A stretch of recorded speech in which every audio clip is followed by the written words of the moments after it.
एक समय की बात है। अफ्रीका के विशाल घास के मैदान में एक रैम्बो नाम का गैंडा रहता था। रैम्बो कोई साधारण गैंडा नहीं था, वह एक बॉडी बिल्डर था। उसकी अत्यधिक ताकत और मांसपेशियों का आकार सभी जानवरों में ईर्ष्या का कारण बनी थी। अपने मजबूत और ताकतवर शरीर के बावजूद भी रैम्बो का दिल सोने का था।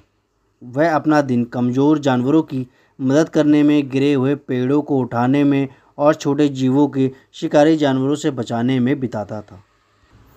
एक दिन रैम्बो ने डर के मारे एकत्रित जानवरों का एक समूह देखा। उस समूह ने एक शेर लियो के अत्याचारी शासन के बारे में बताया, जिन्होंने उस क्षेत्र पर कब्जा कर लिया था। वह कर वसूल कर रहे थे और कठिन नियम लागू कर रहे थे। लियो अपने सैनिकों के साथ जंगल में रह रहे सभी जानवरों पर अत्याचार करता और उन्हें अपना गुलाम बनाता और अपने इशारों पर काम करने के लिए कहता। लियो ने सभी जानवरों को आज़ादी छीन ली थी और सभी को गुलाम बना लिया था।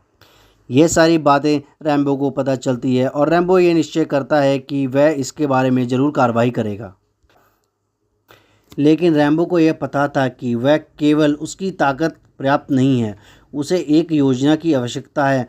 रैम्बो ने सभी बहादुर जानवरों को इकट्ठा करना शुरू किया और गुप्त तरीके से समूह बनाया और उन्हें घने जंगलों में प्रशिक्षित किया और उनके और अपने कौशल को निखारा और उस दिन की तैयारी की जब वह लियो का सामना कर सके।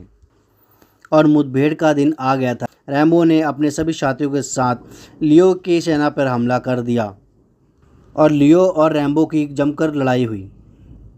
लेकिन रैम्बो के नेतृत्व और प्रतिरोध के एकता ने बाजी पलट दी थी। एक शक्तिशाली प्रहार के साथ रैम्बो ने लियो को सामना किया।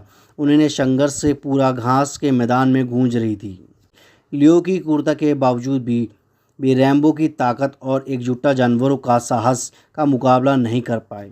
हार मानकर लियो वहां से भाग गया और घास के मैदान में जयकारों की गूंज उठी। रैम्बो ने न केवल अपने साथी जीवों को मुक्त किया बल्कि उन्होंने सही के लिए खड़े होने के लिए प्रेरित भी किया। उस दिन से रैम्बो को केवल एक बॉडी बिल्डर के रूप में नहीं बल्कि एक नायक के रूप में भी माना जाने लगा।